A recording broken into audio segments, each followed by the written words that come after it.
नमस्कार। Hindi dictation YouTube channel पर आप सभी का स्वागत है। यह dictation SSC stenographer grade D के कैंडिडेट्स के लिए एक डेमो एग्जाम की तरह काम करेगा। ये ठीक, रेडी हो जाइए।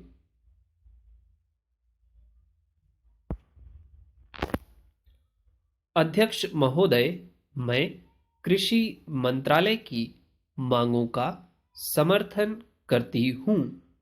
इसके साथ ही मैं यह भी कहना चाहती हूँ कि सदन के सदस्यों को बोलने में बहुत कठिनाई होती है। कई माननीय सदस्य 4 बार बोल चुके हैं। अब अगर किसी महिला को मौका मिला है तो उनको तो सहानुभूति होनी चाहिए। पैरा, मैं कहना चाहती हूँ कि मैं किसान की लड़की हूँ और खेती करने वाले घर में महिलाएं बहुत काम करती हैं, इसलिए उनको खेती का अच्छा अनुभव होता है। हमारे देश में कम से कम वही होना चाहिए। कम खेती करने वाले घरों में महिलाएं ज्यादा काम करती हैं, उनको हर सुविधा होनी चाहिए। हमारे मध्य प्रदेश में इस वर्ष पानी बहुत कम बरसा है। वर्षा बहुत कम हुई है। वर्षा कम होने की वजह से फसल बहुत कम हुई है। इसलिए मेरी प्रार्थना है कि किसानों का इस वर्ष का लगान माफ कर दिया जाना चाहिए। उनसे इस वर्ष लगान बिल्कुल नहीं लिया जाना चाहिए। वहां पर किसान ने अगर 5 मन बीज डाला था तो मुश्किल से 10 मन गेहूं ही हुआ होगा।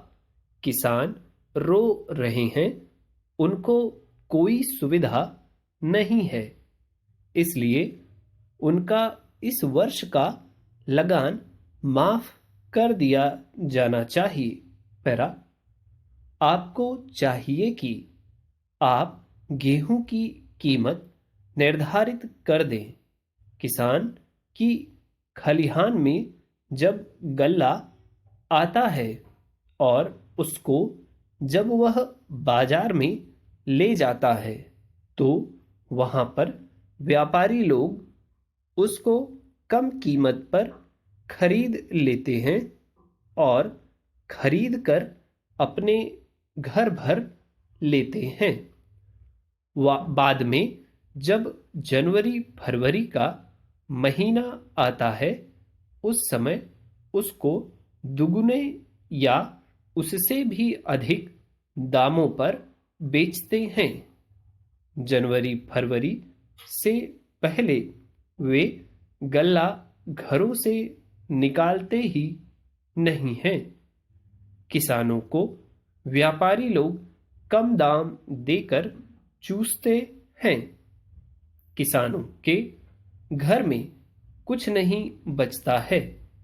इसलिए हमारे कृषि मंत्री जी को सोचना चाहिए कि फसल आने के पहले वह दाम निर्धारित कर दें। फरवरी मार्च में दाम निर्धारित कर दें ताकि किसान का गल्ला कम दामों में न बिकने पाए। अन्न की समस्या आज बहुत नहीं है। आज लोगों को बहुत कष्टों का सामना करना पड़ रहा है क्योंकि सरकार किसानों से संबंधित कार्यों को समय पर नहीं निपटाती है। समय रहते किसान की उन्नति और खेती के सुंदर विकास के संबंध में मैंने बहुत सी बातें की। पैरा, अध्यक्ष महोदय, राजस्थान में जनता को बड़ी कठिनाई है। वहाँ सूखा पड़ा हुआ है, मवेशी मर रहे हैं। ऐसे जो स्थान हैं वहाँ आपको कदम उठाने चाहिए। वहाँ लोगों को तथा मवेशियों को खाने के लिए देना चाहिए, उनकी सहायता करनी चाहिए। अगर आपने शहरों का ही ध्यान रखा और देहातों की समस्या व किसान की समस्या को हल नहीं किया तो भविष्य में बड़ा संकट पैदा हो सकता है। जब मैं अपने क्षेत्र में कार्य करने के लिए जाती हूँ तो जिन लोगों ने वोट दिया होता है और जिन्होंने नहीं भी दिया होता है, वे भी शिकायत करते हैं कि जब वोट का समय आता है तब तो आप कहती हैं कि लगान माफ होगा, गल्ला सस्ता होगा, गाय भैंस के लिए घास का प्रबंध होगा, लेकिन हो तो कुछ भी नहीं रहा है। अंग्रेजों से जब हमने राज प्राप्त किया था उस समय नारा लगाते थे कि लगान माफ होगा, नहरें खोदी जाएंगी, गाय भैंसों के लिए घास का इंतजाम किया जाएगा, लेकिन कुछ नहीं हुआ।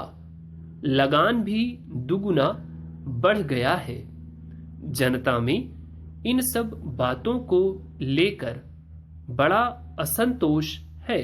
पैरा हमारे मंत्री महोदय जब जिले का या प्रांत का दौरा करने जाते हैं तो रेस्ट हाउस में जाकर ठहरते हैं।